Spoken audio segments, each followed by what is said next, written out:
Remember to head to zbiotics.com/LockedOnNFL and use promo code LockedOnNFL at checkout for 15% off your deal. And with that, let's welcome in Kevin Ostreicher, who covers the Ravens for Locked On Ravens, to the show to help us preview the upcoming Ravens and Browns game. Steve, what happened there? There's Kevin. Saw a blast. What's up, Kevin? How you doing, man? I'm doing good, guys. Appreciate you having me. Yeah, this is look. These AFC North games are always good, but Baltimore's riding high right now. I know on the Cleveland side of things, unfortunately for the city of Cleveland, that is not so much the case. I hate the Ravens. You do? I hate the Ravens. First of all, the Bengals gave away a game to them. Yeah, I can see that, I guess. But there's nothing unlikable about the Ravens. I know. I love Harbaugh. I love Lamar. I don't like Harbaugh. I love Lamar. I mean, you can't not like Lamar. Well, I got a question, Kevin. What's Marlon Humphrey's status? Didn't he just get hurt? So that's he got hurt. He's hurt every year. Yeah, he got hurt on the Monday night game, and luckily we got a report from Ian Rappaport yesterday that it's not considered serious, but his status for this week is up in the air. He didn't practice on Wednesday. There was an estimation, so a walkthrough wasn't actually a practice. I wouldn't be shocked if they played it cautious with him this week. Obviously, he's been their best secondary member this season, so it would be a pretty big loss if he wasn't able to go. He's been banged up a couple of times this season. It's TBD right now. John Harbaugh said don't look too far into the guys missing practice on Wednesday. That doesn't mean they won't play on Sunday, obviously, but we'll see, because there were a couple of big names, even outside of Marlon, that missed practice for Baltimore yesterday. Kevin, I know we talked before how the Ravens have the last-ranked pass defense, the first-ranked run defense. Mike suggested a lot of that's garbage time. We did see the Buccaneers put up some numbers in garbage time. But like I said, I mean, that Bengals-Ravens game, there was no defense in that game really at all. Neither team could stop. I know that's a good offense, and the Browns don't have a good offense. But what's the reality of the Ravens' pass defense? Is it bad? Is it okay and just being run up on garbage time? What's the truth? I think it's probably a little better than the stats say, but still probably bad. Like, it's still a bad unit. And part of that reason is because you're exactly right. Garbage time has played a factor. The Ravens, for the most part this season, outside of that Cincy game, really have been in a positive game flow, which means for defenses, you're going to get thrown on a lot. And that is part of that equation. But that's why I personally don't judge off of total yards. I judge off of yards per attempt.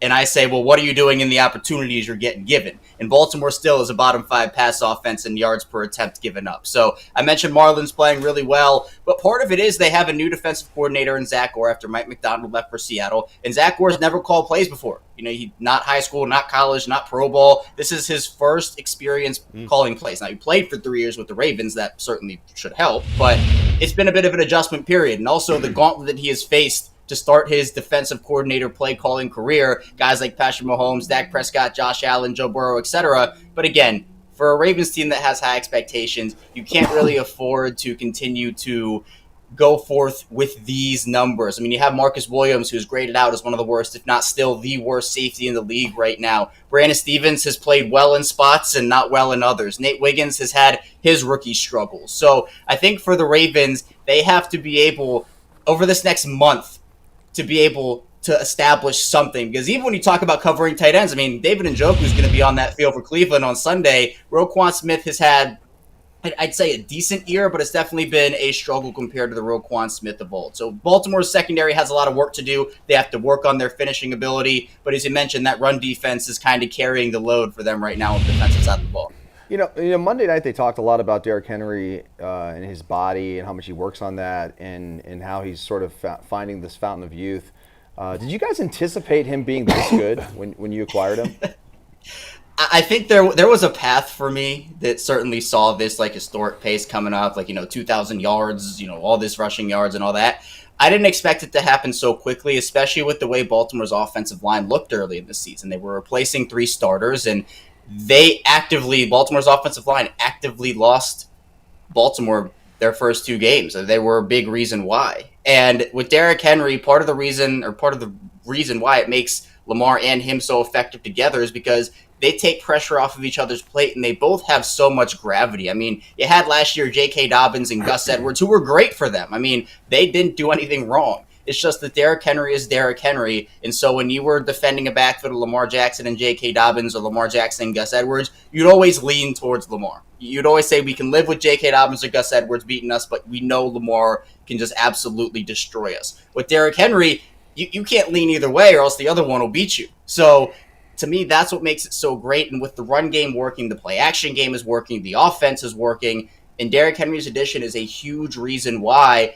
And you see the Ravens give him 4 carries in the first half on Monday night against Tampa, and then he comes in kind of as their closer and has another 80-plus yard run, is able to kind of shut the door on Tampa despite them making that comeback late. So it's been more than anticipated early on for me. The consistency that he's played with, I know that week 1 game there was a little dicey in terms of how they used him, but man, credit to Todd Monken and what he's done this season outside of that game, because he has this offense firing on all cylinders right now, including Derrick Henry. Hey Kevin, that's my question. Like, what's the weakness there? I mean, I know they 5-2. Obviously, they lost the first 2 games of the season to the Chiefs and to the Raiders. But ever since then, they've been on a tear and look like one of the best teams in football. Like, when you look at them offensively, like what do you do to stop them? I think if I'm devising a game plan against the Ravens, I think to me, I'm trying to get them out of what makes them comfortable most. And so being able to stop the Ravens on early downs. But the thing with that even still is Lamar Jackson. I mean, this is the best Lamar Jackson we've ever seen. And that's crazy to say coming off of an MVP season where he did everything. And now he's spreading the ball around. The decisions are on point, like everything he's doing. So if you can put the Ravens in 2nd and long situations, don't let them get into 2nd and shorts, 3rd and shorts, because we know they can just run the ball with Derrick Henry, Lamar Jackson, and that'll be it. Or they can do a play action pass, boot that ball over to linebackers, and that's it. I would also think that if you can completely take away something. So, for example, what the Chiefs did in week 1 was they took away Mark Andrews completely. We're sending multiple bodies at him, cloud, whatever you want to call it. And I know that he had a slow start to the season in general, but they took him away. So other guys had to step up. And that's what guys have been doing. Zay Flowers, Rashad Bateman, even guys like Justice Hill, who's been an unheralded hero so far. So if you can take away an option for Lamar Jackson, I mean, they just have so many right now that it's impossible, because you say, okay, we did a great job on this guy, but oh, wait, 3 other guys just broke open here. Another guy's just wide open down the sideline. So if you can take away a top weapon for Lamar Jackson, it's not the Mark Andrews show anymore. That's what's making the Ravens offense so successful this season. But you have to be able, because the Ravens call this a pick your poison offense. And right now they can beat you in so many different ways. Even if you stop half of what they can do, right now the other half is buzzing. Yeah, you mentioned Bateman. Like, the guy has seemed like a bust the first couple of years in the league, right? First 3 years.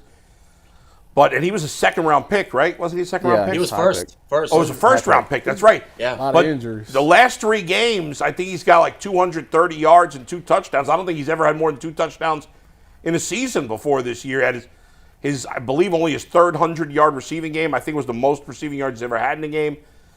So if they can get him as the number 2 receiver, I mean, listen, Lamar's got to prove it in the playoffs. We all know that. He's had a lot of clunkers in the playoffs, but right now they look as good, if not better, than any team in football. Yeah, and it's crazy. After that 0-2 start, we kind of said here in Baltimore, like, this is the make or break for them, especially against the Dallas team. And they almost lost that game towards the end, and it was like, okay, who really is this team? But to me, after that game, they put the foot on the gas, and that was the message after that game. And you mentioned Bateman, who the Ravens took a pretty big risk not going out there and getting a veteran wide receiver for Lamar. They trusted in Rashad Bateman. They signed him to a 3-year, right around $15 million extension. And for those who don't know that story, Bateman didn't show up to camp last year for a day or two. And since he was still on his rookie contract, his 5th-year option was completely voided. He didn't even know it. It just went away. So he was actually going to be a free agent this upcoming season, fired his agent. It was a whole thing. They got him on a great deal, and he's producing. It never has been a talent issue with Bateman, but, as you guys talked about, it's the injuries. That's been the thing that really has made him be, okay, is he really a player for them? Do they need to go get somebody else? And so they said, okay, new contract. We're not bringing in anybody else to compete with you for your spot. Let's go see what you can do. And I think with that confidence, with that freedom, I mean, he has the confidence that he's calling out the media and saying, you told me I couldn't do this. Like, I'm just going to let them create stories. He is playing at an all-time level right now for his career. And hopefully he can continue to ascend as we go on through the season for the Ravens. He better be careful of the trash talking the media. He's had 3 good weeks. Let's not get crazy. Kevin, hey, if you talking, you got to back it up. You better back it Kevin, up. out of all of the guys that, left the Ravens last year, you lost Patrick Queen, Geno Stone, a lot of these guys. Geno Stone's been terrible. Can I finish the He's question? been terrible. I'm telling you. Who has been the guy that you felt like, man, they should have kept that guy because he would have made a bigger difference? There are a couple of them, and this one might seem like, why are you saying this guy because of the year he's had so far? But I'm going to go with Jadeveon Clowney. He hasn't had a great year in Carolina, and that's pretty apparent. But I think for what his role was last season for the Ravens pass rush, Kyle Van Noy had a good start to the season. You know, their pass rush has kind of fallen off in recent weeks. And when we're talking about trade deadline stuff, I think the biggest position that a lot of people want to see this Ravens team go after right now is an edge rusher. Now, the Max Crosbys of the world seem, very like a pipe dream. I don't think Baltimore's going to necessarily shoot that high for the Stars. But, you could look at a player kind of maybe 1 year left on his deal or something, like maybe a reunion with Clowney. Maybe, I know Zadarius Smith has been a popular name here in Baltimore, over there in Cleveland. So whatever it may be, I think Clowney, with his run ability, obviously we know that that's his calling card, his ability to step up, stop the run. And Baltimore's run defense has been great. But he had the best year of his career in Baltimore last season, really felt like the defensive system fit his style well. And obviously Carolina right now, the thing with Carolina, particularly the quarterbacks, is you get out of Carolina, your career starts to take off. So maybe Clowney just needs another change of scenery. But I think, Patrick Queen, Trenton Simpson stepped up. Geno Stone, I mentioned Marcus Williams being the worst greatest safety. Geno Stone is number 2 right behind him. He's been bad. Yeah. I think, to me, Clowney's the one positionally, and just from the production he had last season, not necessarily from this year's production from him, but from what they had last year, I could certainly see them missing his presence on that edge group this year. Go ahead, Kevin, Mike. I got 2 for you real quick. First off, did Mark Andrews, what was wrong with him early in the season, or was it just he was getting lost in the potential opportunities in this offense? Like, should I have any worries, or should Ravens fans and people who have Mark Andrews in fantasy Making it all about you in fantasy football. I got him in fantasy too. I have him in a couple. I have him in a couple leagues. It wasn't necessarily a talent thing for Mark. I mean, I think just the way this offense is now, we're so used to, when you talk about this Ravens passing offense, particularly obviously when Greg Roman was there, it ran through the tight ends and running backs. And so it was, all right, Lamar's just going to chuck this thing up, and he's going to see where Mark Andrews is, and Mark Andrews will come down with it some way, somehow. But that's not what this offense is this season. Lamar spreading the ball around a lot more, and teams are actively trying to take him out of games, like I mentioned with that Chiefs game in week 1. So we've seen over these last couple of weeks, has 2 touchdowns last week, gets involved the other week too. I think we're slowly starting to see the uptick from Mark Andrews, and part of that is, well, okay, now you have Zay Flowers producing, and now Bateman is producing, and now you got to worry about Likely. And so it's like, okay, teams would love to be able to double Mark Andrews all the time, but it's not possible right now with the way the offense is playing. So I'm not worried about Mark Andrews. I never really was. It was just kind of like, okay, it's going to be a different type of role for him this season, which means obviously less targets, less yards, less touchdowns, but he's playing his role really effectively and has graded out in multiple different weeks as one of the best blocking tight ends in the league, which coming out of Oklahoma, he was not good at that, but he has worked hard at that. And look, he's playing a role for this team, but fantasy wise, I'm plugging him in every week now. I'm fully confident he's the guy I'm starting every week. And second one, Kev, are you more or less scared of this Browns offense now that Jameis Winston's at quarterback instead of Deshaun Watson? Scared. More. If I'm using the word scared, I'd say more. And look, I can tell you the mood in Baltimore from what I saw on social media this week, at least, when I'm scrolling on the timelines, people wanted Deshaun Watson in Baltimore, because I think that was kind of like, okay, they've played so poorly. We're more than a third of the way through the season right now. This team with Deshaun Watson, I remember we talked about it, and we've talked about it forever with this Cleveland team. It's like, okay, this team hinges on what Deshaun Watson can do. Is he going to be able to show anything? And clearly he did not before his injury. But now I think this Browns team can just play more freely. I mean, Jameis is a guy who obviously can be an explosive player, both good and bad, depending on what Jameis you get that day. But I do think that they can just be a more free football team. And obviously they've made a couple of changes, obviously play calling as well. So I think that with the former version of Cleveland is what I'm going to call it with Deshaun Watson in terms of what we saw over those first 6 weeks. It's like, okay, Deshaun is playing with a ton of pressure. He's not making throws. It's just a terrible product, and you kind of know what's coming. For this new version of Cleveland, it's like, okay, wow, they have a new guy. And we saw it. I know that Joe Flacco and Jameis Winston are not the same player, but Cleveland galvanized around Joe last season. And that was one of the things that really sparked their year. Can Jameis be the same guy for them? Who knows? But I think it gives them a better shot throughout the rest of the season than Deshaun Watson would have. Kevin, it's interesting with Harbaugh. It seems like the fans there have not that they don't want to change. Well, maybe they do want to change when they're having a rough stretch, but yet he continues with Lamar to have these runs where they win. They're a great organization. They're ran well. They've got a great culture. All those things that are important. Same thing goes for Pittsburgh with Mike Tomlin. I guess it's kind of interesting, right? I mean, you got two coaches tenured, two of the most tenured coaches in the entire league. Yet, the fan bases are so spoiled in those two towns where you got a coach these coaches just all they do is win. They don't have under 500 seasons, and people still want them replaced. Is that the case in Baltimore? People still starting to waver on John Harbaugh? There's been some wavering. Yeah, there's been a little bit of it. And what I try to say, in my opinion on it, is John Harbaugh is a heck of a coach. He's a good coach. Every coach has flaws, and John Harbaugh certainly has his. But the Ravens, let's just say it's a disaster and they miss the playoffs this year, I don't anticipate that happening, but let's just say a disaster happens or something along those lines.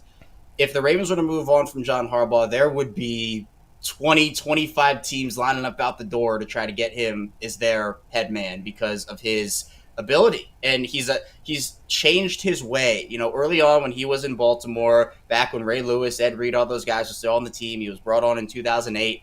He wasn't necessarily a player's coach. He came in, tried to establish his way, and the players didn't necessarily like that. I mean, there were multiple different players who had differences with Harbaugh. There were players-only meetings and, the interventions that happened early on in his tenure. But he has now shifted his tune into, he's the ultimate player's coach. Players want to play for him. But the thing that I think gets Ravens fans into the, all right, we want to get rid of Harbaugh section of it is some of the coaching decisions, the lack of game feel at times. And when this Ravens team over the last 5 years, they lead the league in, blown 10-plus point fourth quarter leads, and there are these mistakes, and the big narrative around the Ravens right now is, well, the Ravens' only opponent is themselves. Who can beat the Ravens? The Ravens can beat the Ravens. That all falls back on John Harbaugh, where, yeah, there have been poor decisions. There have been things that he doesn't necessarily do as well as other coaches. But if you're Baltimore, you'd have to be 100% certain if you ever moved on from John Harbaugh, and who knows, how that's going to unfold.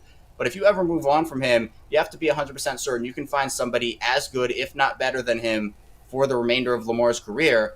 And that would be tough because he's one of the better coaches in this league. And, he's, I think, 19th in wins all time. He has a Super Bowl.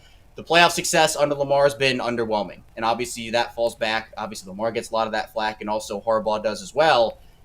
But I'd like to see what they do this season before we kind of get into that. Because some people are just all in that category. And, there's no change in the minds. Other people are, what are you talking about? That's crazy. He's a great coach.